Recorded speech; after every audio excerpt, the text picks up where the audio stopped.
2 বছরের কারাদণ্ড এবং আর্থিক জরিমানা। জুম্মার নামাজ না পড়লেই জেল। ধর্ম পালনে সরকারি আইন চালুর বিস্ময়কর ঘটনা। শুক্রবারের জুম্মার নামাজে অনুপস্থিত থাকলে এখন থেকে কঠোর শাস্তির মুখে পড়তে হবে মুসলিমদের।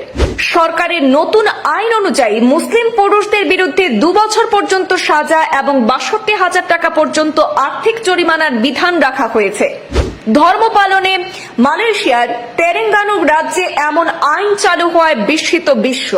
অকারণে জুম্মার নামাজ ছেড়ে দিলে মুসলিম পুরুষদের জন্য সর্বোচ্চ 2 বছরের কারাদণ্ড বা আর্থিক জরিমানার ঘোষণা দিয়েছে মালয়েশিয়ার তেরেঙ্গানু রাজ্য সরকার। রাজ্যটি বর্তমানে শাসন করছে দেশটির রক্ষণশীল প্যান মালয়েশিয়ান ইসলামিক পার্টি অর্থাৎ পাস। গত সোমবার রাজ্য কর্তৃপক্ষ জানিয়েছে, শরিয়া ফৌজদারি অপরাধ তাকজির আইন অনুযায়ী নিয়ম ভঙ্গকারীদের সর্বোচ্চ 3,000 রিঙ্গিত অর্থাৎ ভারতীয় টাকায় প্রায় 62,000 টাকা আর্থিক জরিমানা কিংবা সর্বোচ্চ 2 বছরের কারাদণ্ড অথবা উভয় শাস্তি দেওয়া হতে পারে। তেরেঙ্গানু রাজ্য নির্বাহী কাউন্সিলের সদস্য মোহাম্মদ খালিল আব্দুল হাদি সতর্ক করে বলে দিয়েছেন যে এমনকি একবার জুম্মার নামাজে অনুপস্থিত থাকলেও তা আইন অনুযায়ী শাস্তিযোগ্য কাজ হিসেবেই গণ্য হবে।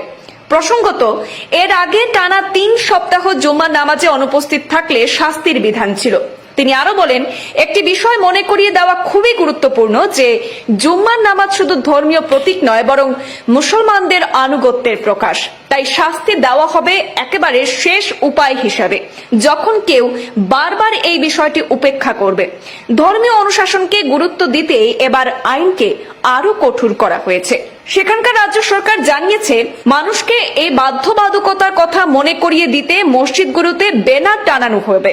সেই সঙ্গে অনুপস্থিতদের বিষয়ে ব্যবস্থা নেওয়া হবে জনগণের অভিযোগ অথবা টহল দলের মাধ্যমে। এটি রাজ্যের ক্ষমতাসীন পাস দলের বৃহত্তর উদ্যোগের অংশ, যারা মালয়েশিয়ায় শরিয়া আইনের আরো কঠোর প্রয়োগ চায়। দলটি বর্তমানে দেশের পার্লামেন্টের সবচেয়ে বড় রাজনৈতিক দল এবং 13টি রাজ্যের মধ্যে 4টিতে তাদের শাসন রয়েছে। অতীতে দলটি শরিয়া ভিত্তিক কঠোর আইন প্রবর্তনের চেষ্টা করেছিল, যেখানে গুরুতর অপরাধের জন্য কঠিন শাস্তির প্রস্তাব রাখা হয়েছিল। উল্লেখ্য, মালয়েশিয়ায় দ্বৈত আইনি কাঠামো কার্যকর রয়েছে। মুসলিমদের ব্যক্তিগত এবং পারিবারিক বিষয়ে প্রযোজ্য শরিয়া আইন, পাশাপাশি সবার জন্য সিভিল আইনও বিদ্যমান। প্রায় 3,30,00,000 জনসংখ্যার সেই দেশে 2/3 জাতিগত মালয়, যাদের আইনের দৃষ্টিতে সবাই মুসলিম। বাকি অংশে রয়েছেন চীনা এবং ভারতীয় সংখ্যালঘু সম্প্রদায়।